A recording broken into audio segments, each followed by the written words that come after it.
محتارة في راس الإكسسوارات؟ الفيديو ده هيساعدك. أهلا بيكم، معاكم هدى من فريق كالمنزل. النهاردة هنتكلم على استخدام الإكسسوارات الديكورية في ديكور حاجة زي الكافي تيبل أو الترابيزة دي، مع مراعاة قاعدة المثلث وقاعدة الرقم 3 في الديكور. في اختيارات كتير للديكور، ممكن تستخدمي ورود، حامل شموع، كتب، فازات، معطرات وأي حاجة تانية بتحبيها. تعالوا الأول نبدأ بأن نشرح إيه هي قاعدة المثلث في الديكور.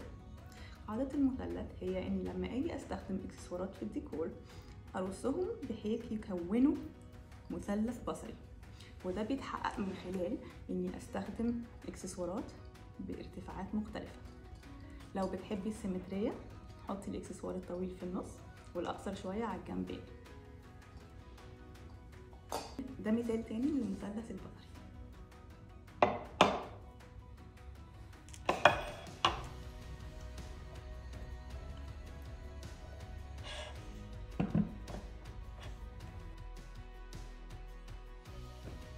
ولو حسيتي ان الاكسسوارات اطوالها متقاربة ممكن ترفعي جزء منهم باستخدام حاجة زي الكتب دي.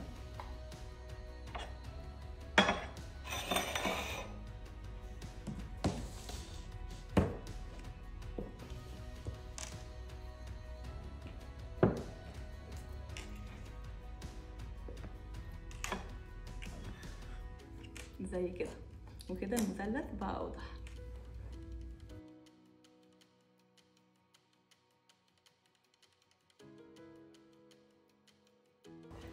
أما بالنسبة لقاعدة الرقم 3 فدي مبنية على إن مخنا بيشوف الأرقام الفردية بشكل أحلى من الناحية الجمالية، أو بتبقى interesting أكتر بالنسبة لي، بالذات الرقم 3 ده الرقم السحري في الديكور.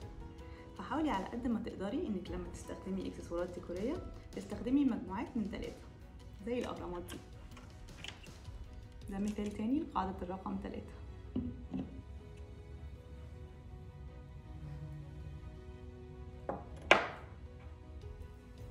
وهنا مش بس حققنا قاعدة الرقم 3، حققنا كمان قاعدة المثلث في الإكسسوارات.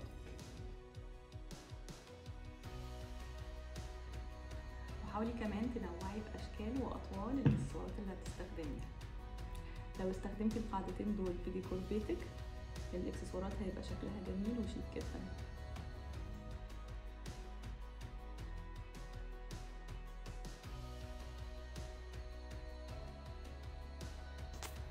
وما تنسيش ان اهم قاعدة في ديكور بيتك انه يبقى مريحك. تابعينا على انستجرام.